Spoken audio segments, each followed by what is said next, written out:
Good morning and welcome to the webinar Manager as Mentor. This is Rolfe of Mentoring Works. Thank you for joining me. I'm often asked, shouldn't every manager be mentoring their staff? And the answer is yes. In an ideal world, managers would be mentoring all the time, but the reality is many don't. So in this webinar, we're going to be talking about why managers should be mentors, the challenges for managers, and how to make mentoring easier. So I know a lot of you have been on these webinars before, so just very briefly, let me take you through some basic ideas. I'm hoping that you will want to take some notes of your own as we go through. You can also interact more directly, either by putting your hand up to speak as you would perhaps in a more traditional classroom. And if you have a microphone, I can open up that microphone so you can speak and everyone will hear you.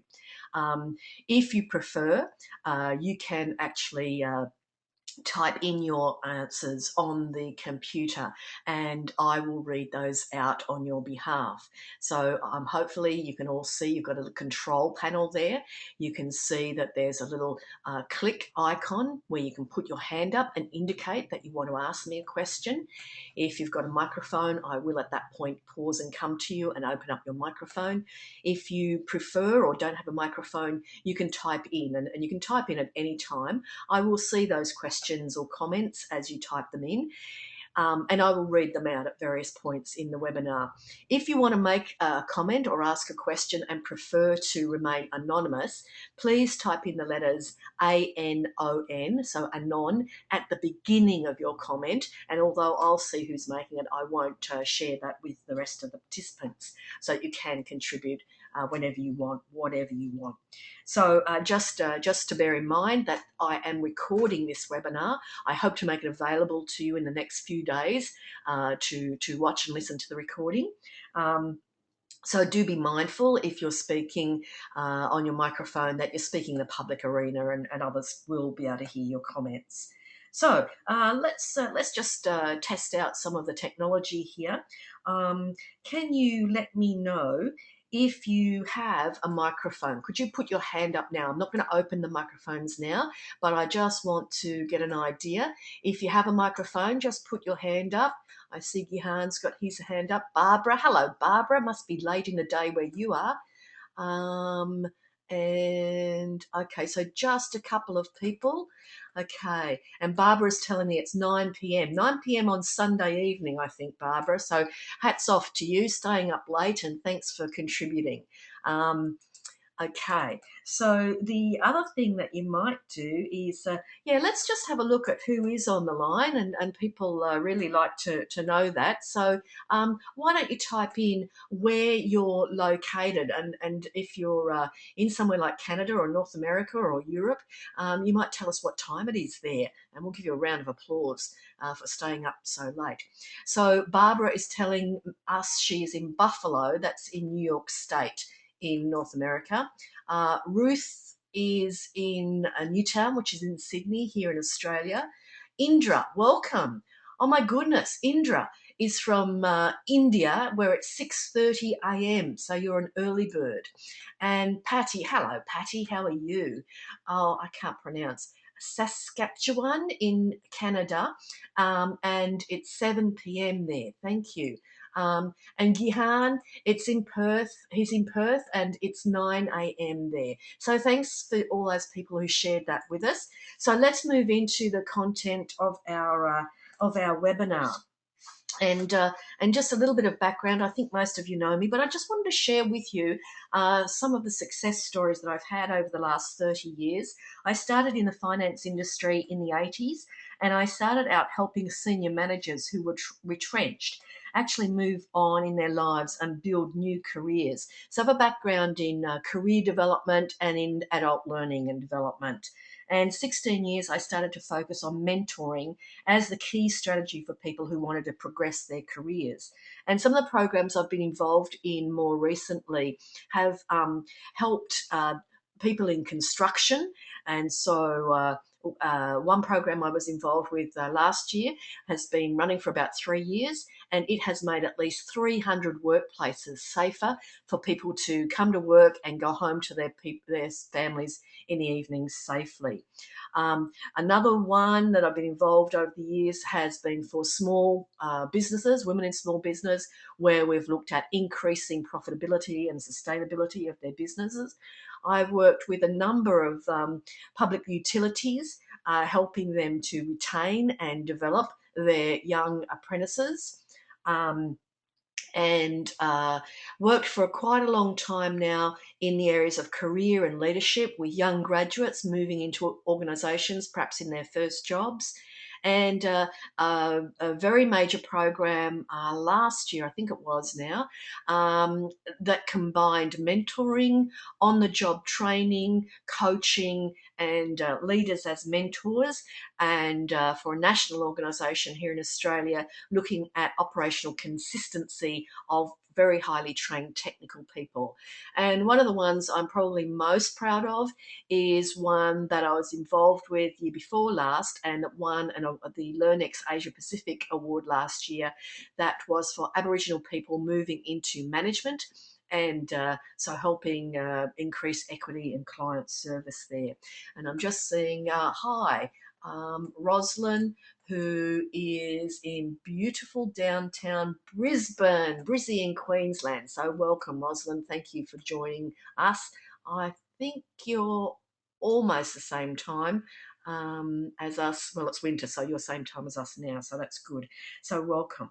And I'm hoping that some of you might like to join us and continue the conversation after the webinar, and that will continue in the Mentoring Network online. For those of you who are members, we will be continuing in the forum. Now, Lisa, just seeing your hand is up, so I'm just going to unmute your microphone. Lisa, are you there? Did you want to make a comment? I'm sorry, I apologise. I did that by accident. Many apologies. No problem at all. And I'll come back to you if you want to, by all means, later on, put your hand up and I'll open your microphone there. Thanks, Lisa. Thank you. Just closing that Thank microphone off. Just to let you know, everyone's microphone is off just to keep down the background noise. But if you want to make a comment or ask a question at any time and you have a microphone, put your hand up, and I will open up that microphone. You can, of course, as I mentioned, type in a question or comment at any time as we go through. So what I wanted to say was, one of the great benefits of mentoring is having access to an objective sounding board for your ideas.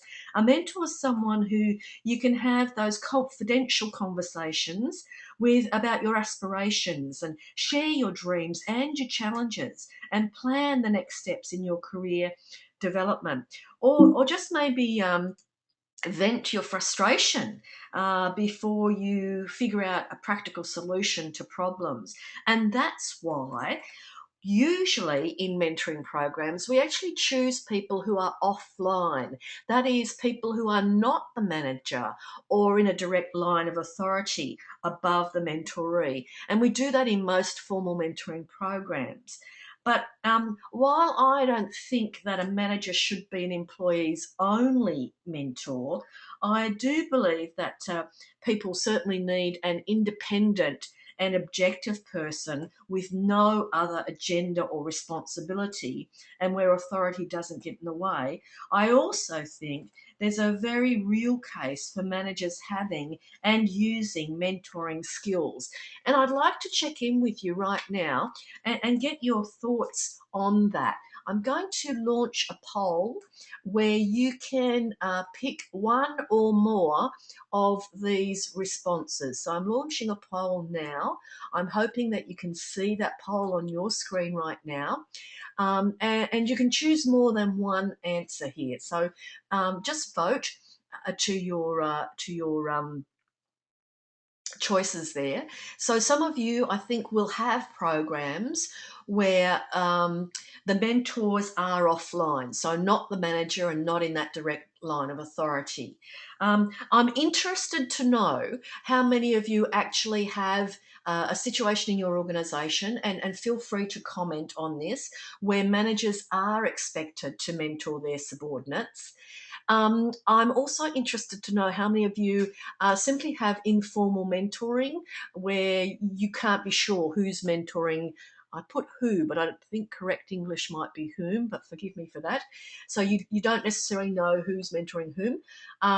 And maybe you've got some other situation, and you can certainly click on the other. And I'm really looking for your comments or your hands to be raised so I can open up your microphone if you want to speak. Okay, I'm thinking that almost everyone has voted. I'll just leave it a couple of seconds more and also leave you some time to type in your comments. I'm seeing a comment here. Okay, Barbara says you have a little bit of everything going on. Yes, and I left multiple choice available for your responses because I suspect that that might be the case. And you're going to find when I display the results that they'll add up probably to more than 100% because of that reason. Okay, so Barbara's also saying they do some formal matching, but some is in fact informal. Okay, and Lisa is saying she agrees with Barbara too. So you've got a bit of everything going on there.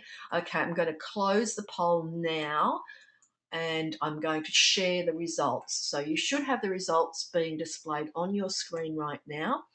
So we've got 64% of our respondents, and I think I got over 80% of you. There may be some who are actually phoning in and don't have a computer, saying that you have a program in your organisation where the mentors are offline. So that is your classic choice of mentors who are not in that direct line of authority.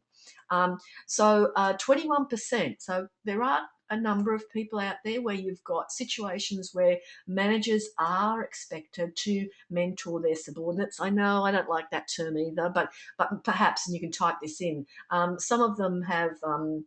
Some of you will have teams, and maybe there's some group mentoring or something like that going on that the manager perhaps facilitates to some degree. 43% of you saying that mentoring is informal. So you're not necessarily sure who's mentoring whom, and 14% have got some other arrangement. Michael is out there. Okay, and Michael is saying in his organisation there are 2 formal programs. Yes, Michael, and I've had involvement in both those programs, and they are both very exciting programs, quite different from one another. Okay, good. All right, so please continue. Feel free if you have other comments. I'm going to share some of my views on why managers should mentor, and I'm going to pause for your input a little bit later on. So type in at any stage. I'll pause shortly.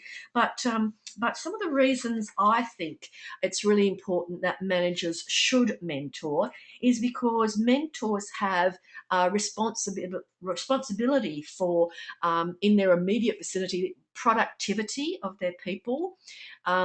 Mentors have a very big role to play in retention of their people.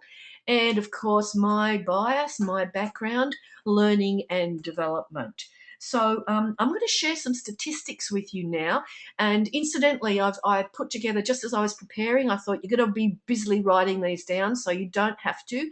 I'm going to give you some statistics now that will knock your socks off, or at least they knocked my socks off when I first saw them. So I'm going to give you a summary on the screen, and I've also prepared a handout which I will send out to each of you after the webinar with these, because I want you to think about these statistics, and I want you to type in or put your hand up so I can open your mic, because I want your response to these, because I know they had a big impact on me.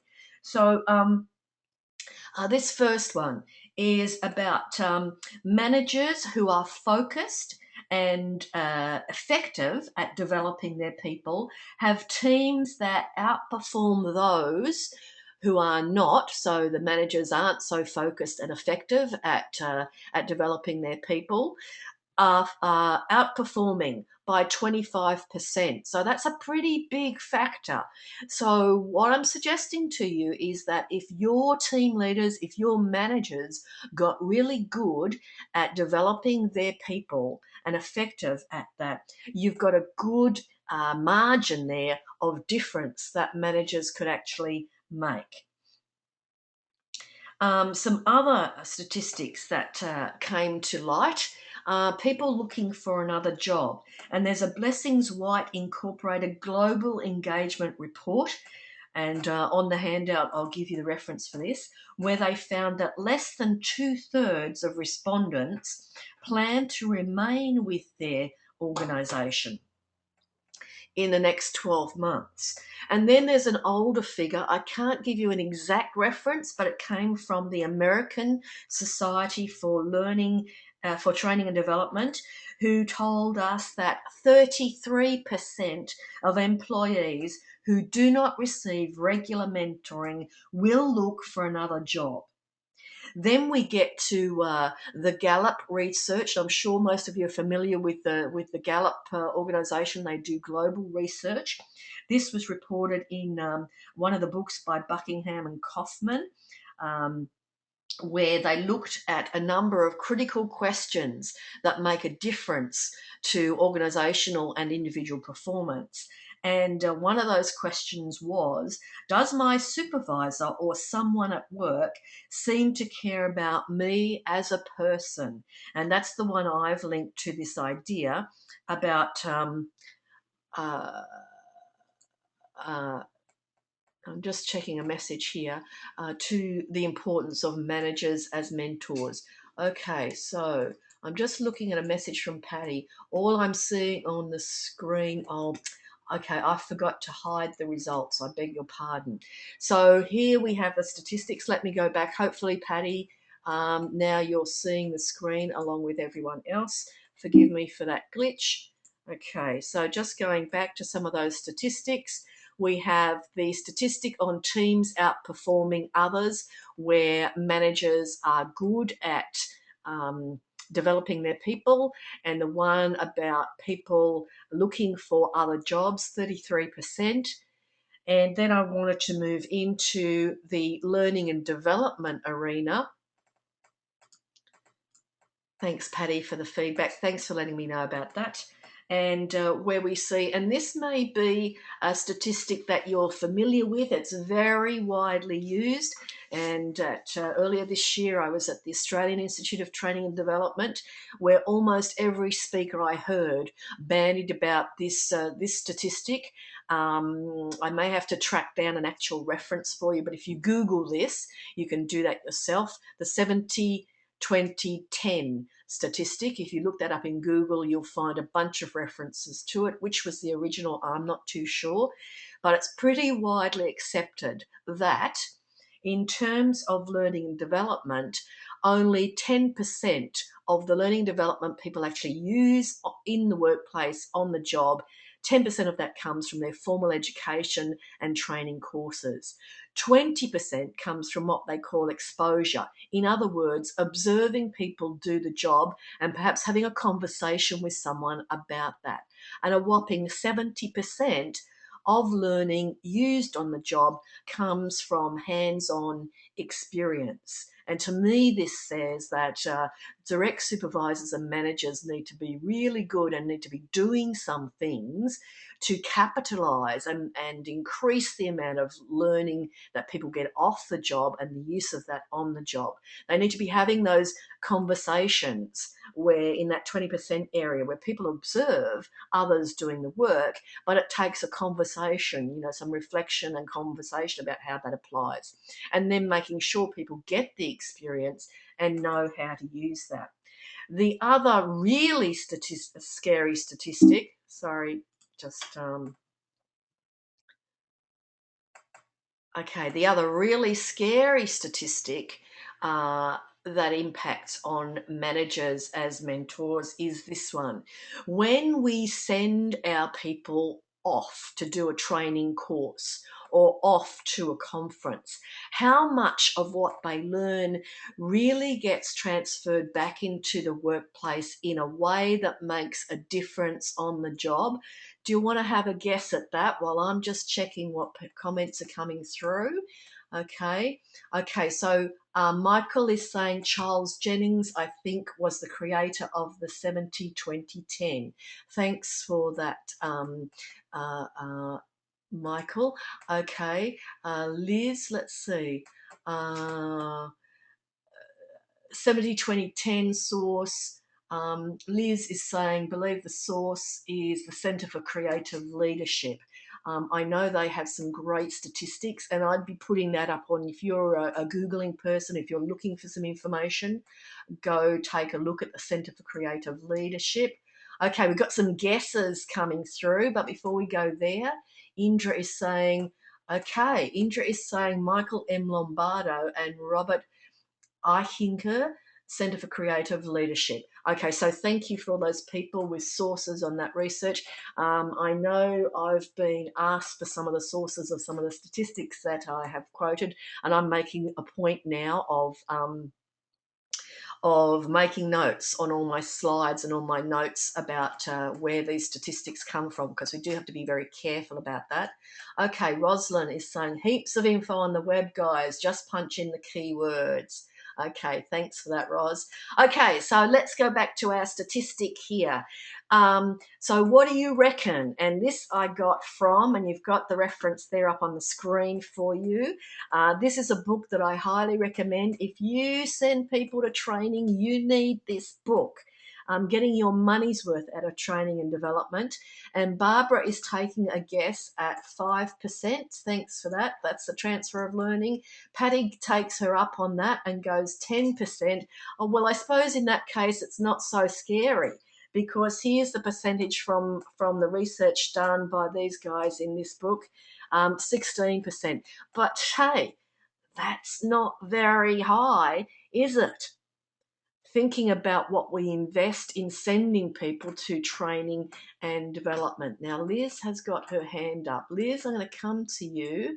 Unmute your microphone. Liz, did you want to make a comment? Angela Williams in the backfield, his own guy, who's going to come back this way. Angela Williams is going to hit him face to face and bounce off of him, but then scoots out around the outside. Looks like he might be gone, but that's the kind of big play stuff. That's going to click on the sideline. Okay. Bell working outside, the number 2. Okay, so thanks, Liz. I think we picked up a bit of background there. Okay, let me just check, seeing for questions. Okay, I'm going to put that hand down there, Liz. Okay, so I think these statistics are staggering. I mean, what do you think? Let's. I've got a summary here on screen, and as I said to you, don't be scribbling them down. I'd much rather you type in or put your hand up now if you would make a response. So I've got a summary of them. We've got our statistic there. 25% is the outperformance of teams where a manager or team leader is effective and focused on developing people. 33% of employees who do not receive regular mentoring looking for another job, and that's backed up by quite recent research, the Blessings White, who found that less than 2/3 of people plan to stay with their organisation now. On the learning development, seems we're all familiar with the 70-20-10. What does that mean in terms of what managers need to be doing around mentoring? And that transfer of learning statistic, thinking about what we invest in sending people to conferences and to training, and how much actually gets transferred in a meaningful way into improving performance on the job. So, looking for some comments or some hands going up. Not seeing any. I'll let you type in at your own pace, but I am going to launch another poll here. I see some comments coming in. I'll read those in a moment, but I'm going to launch another poll. So you will see a poll coming up on your screen now. And this is also a poll I'm going to run in fact, it's up on the forum now in the Mentoring Network online. And also I'm running it as a poll on LinkedIn. So if you're a member of LinkedIn or on the Mentoring Network online, you might want to comment there as well. I want to gather some good data on this, so I'm spreading the net quite wide. So the questions are, my manager mentors me now. So in terms of your career, you've got a manager who's actively mentoring you. Again, it's multiple choice and you can choose more than one response because more than one might be relevant to you. Okay, a manager has mentored me in the past. So you might have had one or more people. I'm very interested to know your response to the last question. How many of you have never had someone in the past that a supervisor, a direct supervisor or manager has mentored you? Just leaving that open while I'm looking at some comments from Alison, who says, I definitely agree that having managers who are focused on developing people makes a huge difference to the team's performance because it will make a difference to their motivation. Absolutely. And thinking about that Gallup question too, my supervisor or someone at work who seems to care about me as a person, I'm going to talk about that a little bit more again too. Patty's saying, her response is, makes me think that in our healthcare workplace, where we have unlicensed professionals who have no formal education, they should all be mentored for the most effectiveness. Yeah, I'd agree with that comment, Patty. Okay, Lisa is saying they should stop relying so heavily on more formal training and development outside their unit. Being in L&D, it's the most frustrating aspect. Many managers are looking for a quick fix. Look, I agree with you. You know, I'm biased. I'm a trainer. I never want people to stop sending people to training. What I do want is more effective before and after support. And that's where I believe managers can make a huge difference. And I wrote about that, I think, in a recent newsletter. And it's something I'm going to be working on a lot more and writing about and doing some online learning tutorials and perhaps even some webinars on in the future. I found as a trainer, particularly when I was training on, like before I specialised in mentoring, I found that people were looking at training as a magic wand, so, or a bit of sheep dip, as we say here in Australia. You know, send them off, dip them in, out they come, and they're a changed person.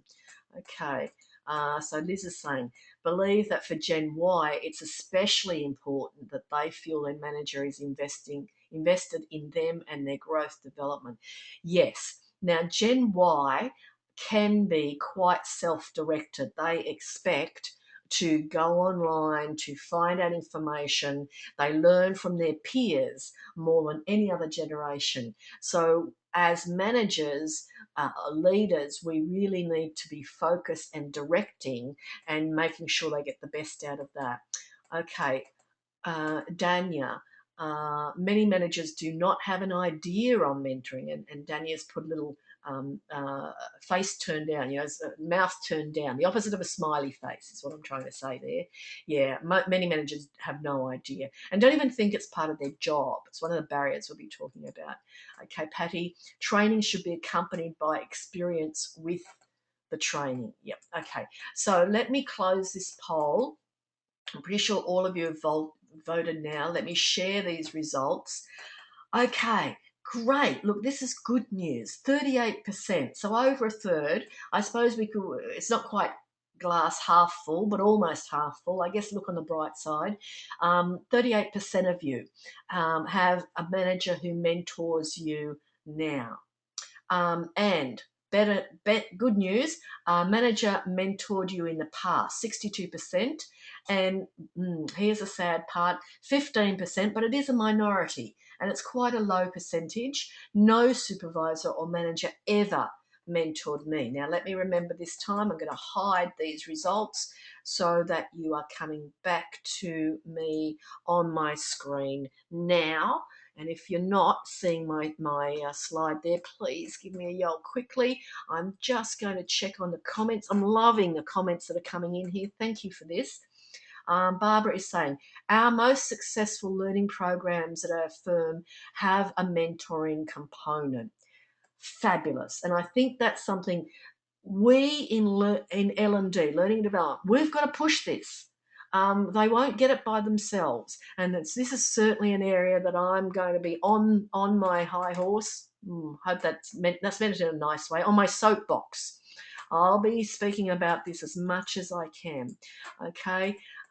Liz is saying they want manager organisations to provide them with a rich variety of experiences. Yeah, I think you might be referring back to Gen Y there, Liz, I suspect, and they certainly do. But really, more and more employees are looking for the rich experience, even if they don't expect their organisation or manager to provide this. These days, I think everyone's got that you've got to be proactive in managing your career and developing your career. Okay, so let's come back to our topic of manager as mentors. And, you know, I know there are some great managers out there who do mentor. And I had a manager last time I was an employee, which is over 30 years ago now.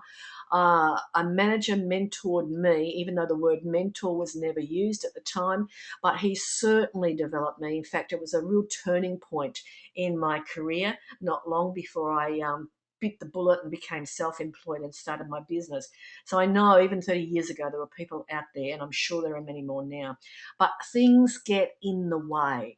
So I'd like to hear from you. What do you reckon gets in the way? I'm going to continue on and share with you some of my thoughts, but I'm going to pause in a moment to get your input. Here's what I think, and Barbara, we are on the same page. Patty, we are on the same page. My number one, finding time. And wherever I speak to people about mentoring, this is the number one issue, not just for managers, but for anyone involved in mentoring, finding the time and time constraints, as Patty and Barbara have pointed out. The next thing I find is actually getting people to wear different hats, and I'll explain exactly what I mean by that in a bit more detail in a moment. But I do see that there's a difference between your manager hat of managing the task of managing performance and your mentoring hat, which is more of a leadership role. Michael's saying day-to-day work in inverted comments gets in the road of mentoring. Yeah, I think a lot of managers do not see that a critical part of their job is this idea of mentoring and developing their staff. And the third point that I'm going to make here is the art of constructive communication.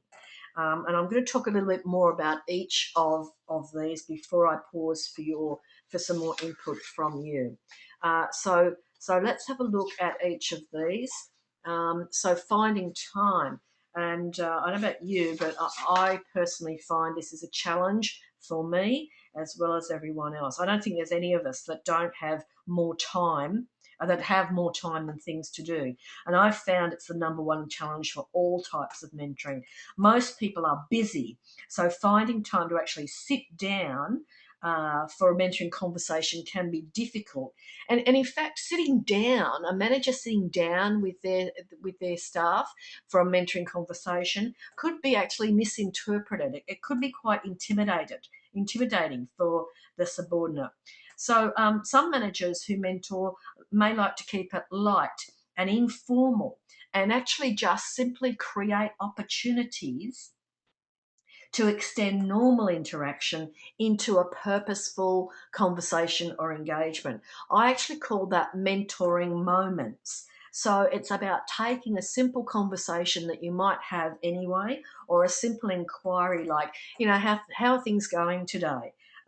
You can build on that with some good questions like, what do you think is working especially well? Or what's the most difficult challenge that you're having? Good questions, excellent listening, and genuine interest are the key skills for mentoring. And managers don't have to launch into a full-blown mentoring conversation right away, but what they can do is gradually move towards exploring the person's development needs and having conversations that facilitate that.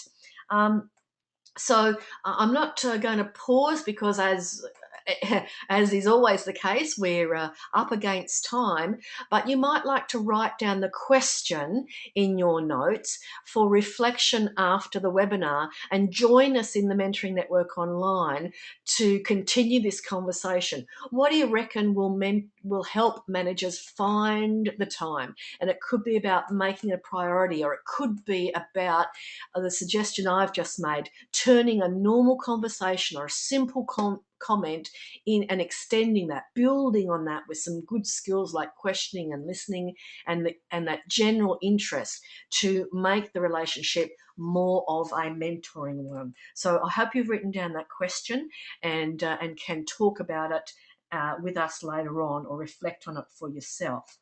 Okay, the next point I wanted to make was this idea of wearing two hats. It's a bit of a comment we sometimes make about wearing two hats.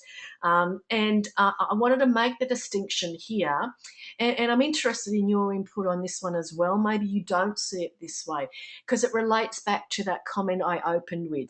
In an ideal world, wouldn't a manager be mentoring all the time? And the answer is yes, in an ideal world. But here's one of the barriers I see. Sometimes to make that happen, the mentor has to wear two hats. And I've labelled these. At one end of the spectrum, we're talking about performance management. And at the other end, we're talking about the kind of mentor leader role. Now, performance manager can go to actually managing poor performance, which is often where managers do have to get involved. And what that looks like is something that can be quite a lot more directive. So the manager is kind of an authority figure here, and they're exerting that authority in ways that kind of almost expect or even demand compliance from the staff a member. And in fact, in extreme cases, there might be that element of a punitive, like you've got to perform or else. And I'm talking about the extreme. This mightn't be the day-to-day, but what I do think is some managers, and indeed some staff, are kind of conditioned to expect this kind of conversation from the manager, the kind of performance management conversation, rather than what I'm advocating as a mentor leader type conversation. And I'm drawing on some stuff by which is commonly known as Lepper's 5C model of effective one-to-one mentoring leadership conversation. So to put that in contrast to what I labelled pretty harshly there as performance management, and looking for your comments, your input. I'll pause for a moment for those. But the LEPA model, the 5C model, talks about control. And in a leadership mentor leader has conversations where the mentor leader strives to give autonomy to the person being mentored. So in terms of learning, it's much more self-directed, or maybe it's conversations where the manager is actually trying to help the employee to kind of learn in a team situation what they need, or perhaps helping them see where they can make decisions for themselves, or when they can act on their own, or even facilitating ways where they can learn from mistakes. And I know, Gihan, one thing I learned from you, I know you're on the line there, and one of the most important things I ever learned, of the many from Gihan, but quite, and it might have been just a kind of an offhand comment, Gihan, but I remember you said one day on a webinar, the thing to do when mistakes happen is not just fix the mistake. Obviously, that's the first thing you've got to do, but set up something where to ensure some protocol or procedure so that mistake never happens again. And so with my staff, what I've strived to do is when something goes wrong, okay, let's fix it. Let's fix it quickly. And then let's look at what we need to do as a team to make sure that doesn't happen again. So I see that as a way of building that autonomy in your people. The next C stands for challenge, and this is about helping your staff to set their own goals. So it's interlinked with that autonomy, getting people to set their own goals that are in alignment with what the team is there to achieve, in alignment with what the organisation is there to achieve, but goals that actually stretch them a little bit, that give them a sense of challenge. And again, linked with that, it's all about building confidence. So when you're setting goals or when you're giving people autonomy, helping them to find ways to succeed, not setting them up for failure, so that they actually build their confidence. And the next thing is, and one of the skills I've already mentioned, critical for managers who want to mentor their staff and absolutely essential for all mentors, is this idea of questions, asking good questions, coming from a state of curiosity and creating a state of curiosity. I wonder what would happen if. I wonder how we can develop. And lots of ways to do that. In fact, one of my favourite quotes is from Rudyard Kipling, who was a writer who said, I keep 6 honest serving men. They taught me all I know. Their names are why and what and how and where and who and when. So getting at those really open questions that build that sense of curiosity and finding out. And the final C in that 5C model is to contextualize learning, which is a fancy way of saying, hey, use real world problems and case studies that are meaningful. So you're looking at things that people can really relate to in their own context. Okay, so I wanted to move on to get some feedback from you again. And again, you might write down the question. If you've got a comment, yes, certainly write that in. But I'm keeping an eye on the clock here. So write down this question to continue the conversation in our forum online, or at least to reflect on for yourself. I've made the contrast there for you in summary, making that distinction between the performance management hat that a manager sometimes may either have to wear or be expected to wear or be in the past experience of people, and the mentoring or the leader mentor as talked about in Lepper and Wolverton. And thinking about how people might need to change hats, switch roles, and what might help managers do that more easily. Before I go on to the third point that I wanted to make, which again came out of Buckingham and Kaufman's book, First Break All the Rules, and it's one of Gallup's questions that they found correlated to important organisational results that include productivity, profitability, retention of staff, and even customer satisfaction.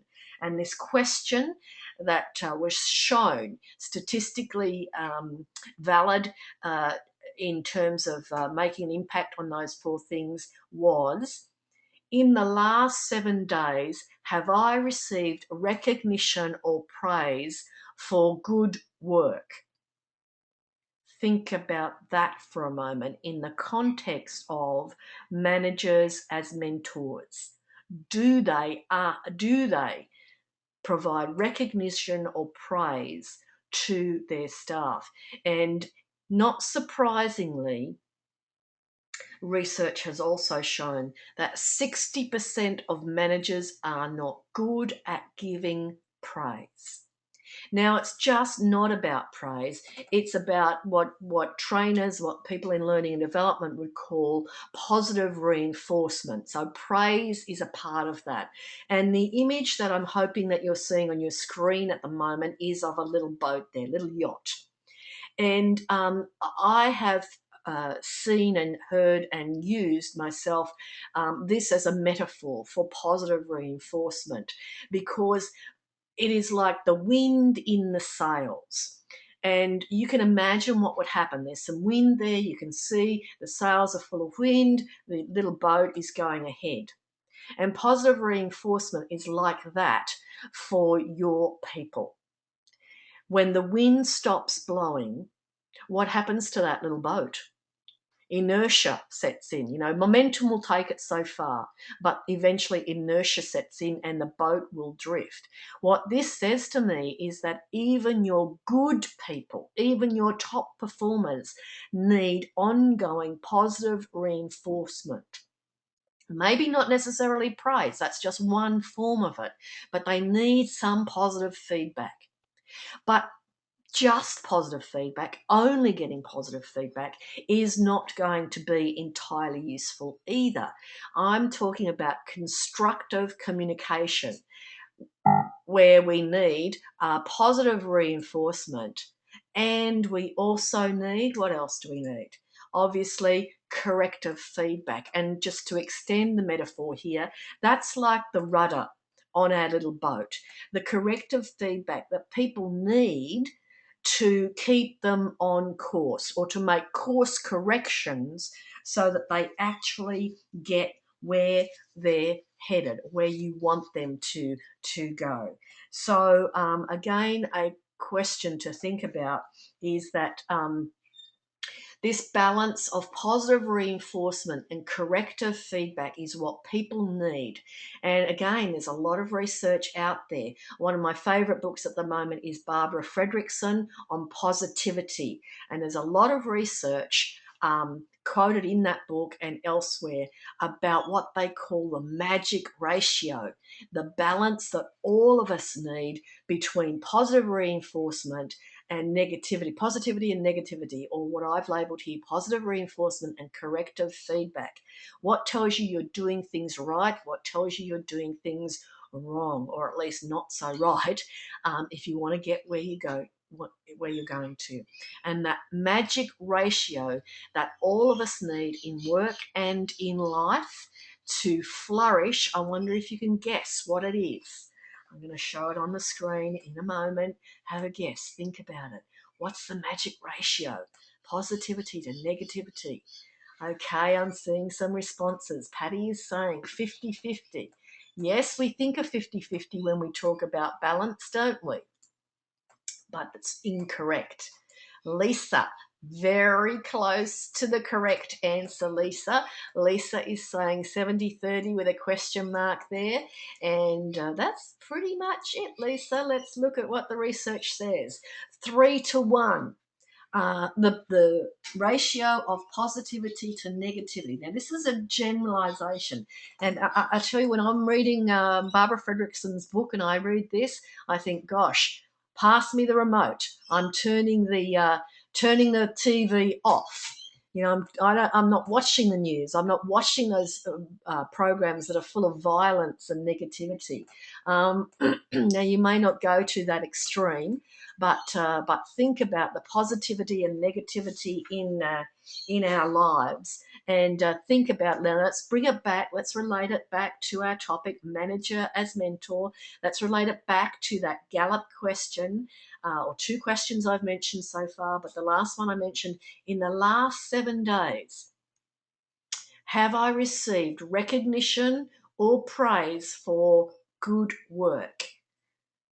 Correlates to organizational productivity, profitability, retention of staff, and customer satisfaction. Just looking at the comments coming in here, Rosalind is saying Fredrickson's book is a great read, and it's on audio, so you can listen as I go. Okay, yeah, a lot of these great books are available on audio. Lisa, good question. What about indifference, silence? Well, think about that. Silence to me, indifference is on the negativity side. So, if there's indifference or silence there, it means a person has to get 3 times that in positive feedback or positivity somewhere else. Are they going to get that? It's the manager's job, I think, to be giving that. So is silence, my view, Lisa, my view is silence or indifference would be a negative. That's my opinion. Okay, and I've always said in the absence of feedback, people will make it up. So, you're relying on them to make it up. And silence, I think, is often interpreted as a negative. I'd be interested in some contrary views. Okay, so again, a question. Write down the question for reflection later or discussion on the forum in the Mentoring Network. What would help managers deliver constructive communication? And what I'm saying is constructive communication is that balance between positive reinforcement, which includes praise, comments that are favourable, or other forms of feedback that let people know they're doing what you want them to do, and balancing that at a ratio no less than 3 to 1 of corrective feedback that lets people know they need to adjust their course. What would help managers do that? So, hoping you've got that question written down for further reflection. Now, just a few comments from me. Mentoring is easier. I'm going to ask for your a poll in a moment. I think mentoring is easier when you have the skills. You can't expect people to mentor if they don't have the skills. It's easier when you're motivated to use them. And as I've said several times, I think that a lot of managers don't mentor because they don't see it. And Michael said, work gets in the road, real work gets in the road. He put work in inverted comments, in inverted commas, to indicate, I think, that a lot of managers don't see mentoring as work. They don't see it as a vital part of their job, their role as a manager or a leader. So we have to find ways to motivate people to mentor their staff, but they've got to have the skills first. And finally, I think it makes a difference if you've been mentored yourself or you are mentored, then I think managers are more likely to mentor their staff. Sort of rubs off, sort of automatically. People are going to be more likely to even have those mentoring moments that I mentioned before, not necessarily sitting down to mentor people, but to introduce the kind of mentoring mindset into their conversations.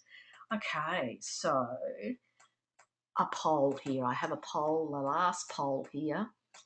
I'd like to get your thoughts on this. So what do you think? Do your managers have the skills? Have they received some training or some development, or do they actually already have those skills? And the skills I'm particularly referring to for mentoring are questioning, listening, and having the attitude of a real interest and a focus on learning and development.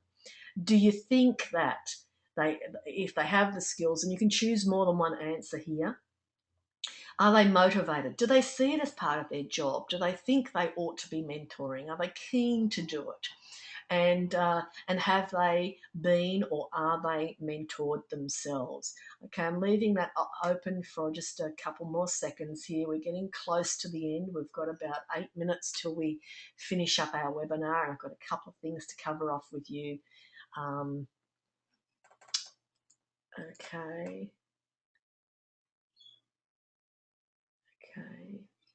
Lisa, I'm not quite sure what your comment means, but I saw it. That's no problem. Thank you. Okay. Just waiting for these votes to come in. There's a couple more of you still to vote. Do you think your managers have the skills? Are they motivated? Have they been mentored themselves, or are they mentored? Okay. Nearly all in. I think I'm going to close this poll now and share the results. Okay, So I'm just reading Patty's comment. Our managers are just realising the benefits. Okay, and I think that's so important. Once the managers start to realise the benefits, then we've got to find ways to get that message out, to get them to share that, to help that. It's like getting it to go viral, within your organisation, that there are benefits and managers get it. So there's a whole strategy that you can build in around communicating that, Patty, and I'm sure you are. Okay, so there are the results. Only about 20% of you think that your managers have the skills. And of course, if they don't have the skills, how can they use them? They might want to. So 60% of you, in contrast to that, are saying, yeah, they want to do it. They think it's part of their job, and yet they don't have the skills to do it. So here we are. We've got a dilemma here. There's an action statement here waiting to be written down for you about changing that situation. And this is surprising to me and quite interesting. 50% have been or are mentored themselves. So I think there's some capital there that you can work on. Okay, let me put those results away, because a couple of things to do before we finish up. The first thing I'd like you to do is actually make a note. We're coming towards our end of the webinar. What have been the key takeaways for you? What's been the aha for you? Or what's been the thing that perhaps startled you in those statistics? Or what have you been thinking about as you've been listening and participating in this webinar? And very importantly, what actions will you take? I've suggested that you can continue the conversation online with us at any stage, immediately after the webinar, or later on today or tomorrow for those of you who are staying up really late to listen to this. What actions will you take? And you can share some of those. You can type in some thoughts now or put your hand up and share. So just as you're doing that, before I wrap up, I just wanted to share with you. So I'm just going to let you type in if you wish. Okay, Michael has a comment. Okay, so Michael's got a couple of new stats to use in next week's training course. Fabulous, Michael. I'm really pleased about that. And what I'm going to do is, as I said, as I was preparing, I thought you're going to want these statistics, so I've put them on a document for you. I'll be sending that out shortly to you with the references. But as someone mentioned, there's tons of info on the internet if you Google some of this, but do look for those references when you're using it. I'm learning that we've got to be much more careful about quoting those. Okay, Alison, think I will share more on this. Yeah, look, if you've got to make a business case, and when you're opening a training about anything, you need a good why frame, and statistics go down really well with managers who need that hard-nosed data about reasons. Okay, Patty, this has been extremely valuable. I think the most value for me was understanding the two hats. Okay, I'm going to write some more about that shortly in my newsletter that managers wear. Also, the ratio of feedback, that was an eye-opener. I love the idea that silence means a negative. Never thought about it that way. So thank you. I think it was Liz who asked that question. Barbara, I've been sending your newsletter on managers as mentors to our managers. Many thanks. Many have sent thanks for the reminder. Okay, and by the way, just so that you know, do feel free to send on my newsletter to your managers or elsewhere. And you can also, if you want to take those articles that are published in my free newsletter and reproduce them, as long as you reference them, where they came from, my authorship, happy for you to hand those on to other people. Okay, Patty, giving our managers the skills will be key to moving this forward. You can't expect them to do it if they don't have the skills. Okay, Barbara, I think they need constant reminders. Absolutely, they do. And Barbara, you've got those great little books that allow you to do that. Dania, the entire class was very valuable. Thanks, I appreciate. Lovely. And training, says Barbara. Okay, so just as I wrap up, I did want to just share with you some thoughts about how to develop your manager's mentoring skills. Okay, and as you know, I do make a lot of information available for free and a lot of products, including this webinar. But here are some of my paid products. One of the things you could consider doing is providing your managers with my latest book. It's a very practical, how-to, hands-on kind of book, Mentoring Mindset, Skills and Tools. And in that, it has a whole section on asking questions, not just how to, but it has a guide to questioning which gives you sample questions and sample conversation starters. So obviously I'm a bit biased, but I'm going to recommend that to you. There's something you want to put in the hands of your managers to really give them a resource to put this into action and to complement the training that you might do yourself. The other thing I want to tell you about, I'm really excited about this, my learning portal. And inside the learning portal, which is a paid product that you can subscribe, you can sign up your people to. They get 3 months access. There's actually 3 separate courses in there, and one of those is the Mentoring Masterclass. And just last Friday, I finished the latest Mentoring Masterclass on this topic we have addressed in this webinar. So I have put together, especially for managers, an extension and expansion of this material that I've presented you today as an audio visual. So it's a slideshow with an audio narration, with a worksheet, and with an ebook which people can access, download, and they can do it in their own time. So again, it might complement live training that you do, or if you can't get people away to live training, this is an area you really want to investigate, and you can talk to me about either of these if you wish to. Drop me an email or phone me. The third one is if you're here in Australia, obviously we can talk about a customised workshop. I've now run 2 or 3 workshops specifically designed for managers as mentors, where they not only learn about the skills, we get them to practice the skills. I don't do role plays, but I do real practice sessions and coach the managers within the workshop and get them to coach each other in these skills that we've talked about very briefly here today. So if you'd like to talk to me, and I'll send you some information about this in the next few days about all 3 of these options for you. In the meantime, do please give me a call if you're within Australia, or send me an email if you would like to know more.